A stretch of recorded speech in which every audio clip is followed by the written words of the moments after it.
This is the iPhone 11 Pro Max. Being the latest generation of the iPhone brought to you by Apple, it comes packed with all of the basic upgrades. Better CPU, better graphics, more energy efficient, better battery life, etc. But this video today is not going to be diving into all the little enhancements that come with the iPhone 11 Pro. Instead, I want to focus on what really matters and what really made me move to the iPhone Pro Max. And that is, of course, the cameras. And even more specific in my area of interest, video recording.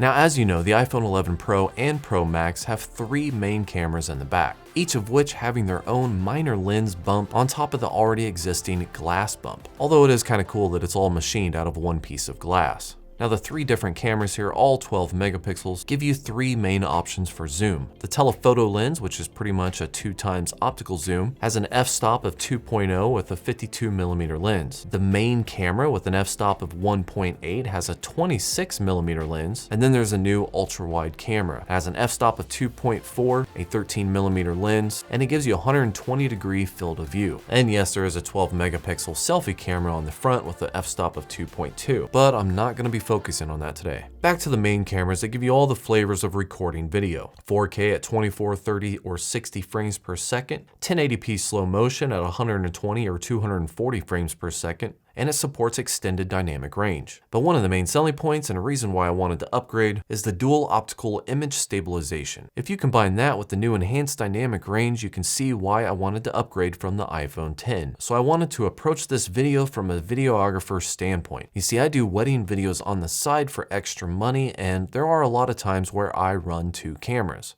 It's not that I necessarily need two cameras, but sometimes during something like a toast, you want to set a camera on a tripod, but you still want to get a few of those reaction shots from the crowd. So the day after I got the iPhone 11, I took it out on a shoot. I basically relied on this camera as a secondary camera, and I took every opportunity I could to test it out. But I will admit that I was kind of excited for the wide-angle lens. I thought it was going to bring some new creativeness to my videos. But I quickly found out that unless you are in perfect light, the wide-angle lens has a lot of bad noise. It absolutely does not do very well in low light situations. And sometimes the image processing and noise reduction can definitely be way too aggressive. I mean, yes, I know this is a phone, but when the main camera is just so much better than the wide angle lens, you just kind of wish you had a little bit of improvement on it. So during this wedding video, I did run into a number of different situations where I was able to test the phones side by side, literally stacking the phones together, getting the sensors as close as I could, and recording the same exact thing at the same time. This included things like an outdoor photo shoot where there's a mix of cloud and sun. I even got a few indoor shots like stained glass or statues. But the first real test that meant the most to me was the mariachi band. You see, at the reception they had a mariachi band, and yes, it was somewhat dim and was inside, but in my opinion it was actually a little bit better lit than most receptions that I've gone to. So for me, this was the real test. This was an everyday situation that people will find themselves in wanting to use their phone to record. And as you can see from this demonstration, the iPhone 11 definitely performed better than the old iPhone 10. I mean, it's 2 years newer, so one can only expect this. But you can definitely see the aggressive noise reduction in the background on the black wall. You can almost say it gets a little funky, to the point of being distracting. Now, of course, throughout all these tests, the iPhone 11 performed way better than the iPhone 10 did. But let me give you some of those examples. First up, we have the outdoor photo shoot. With this basically being almost perfect lighting, you definitely get a lot more clarity and detail with the iPhone 11. And as a videographer standpoint, for this being just a secondary camera, this is definitely a good option with this kind of lighting. The image is very sharp, you have a lot of detail that you can use, and overall it is just a good quality video. Taking it inside, it still looks better when you point it at something like candles. Again, in the darker areas, you still see the image processing going on, the noise reduction going on, but it still looks good. Here's a quick example of the stained glass, which I actually think is pretty close to each other. You can definitely tell the difference in the noise, but both of them still look pretty decent. But after all these tests and comparisons, I actually wanted to get a little bit more of a controlled environment. So the next day I took both cameras out to the park, and as my first test, I pointed it at a somewhat colorful dome climber.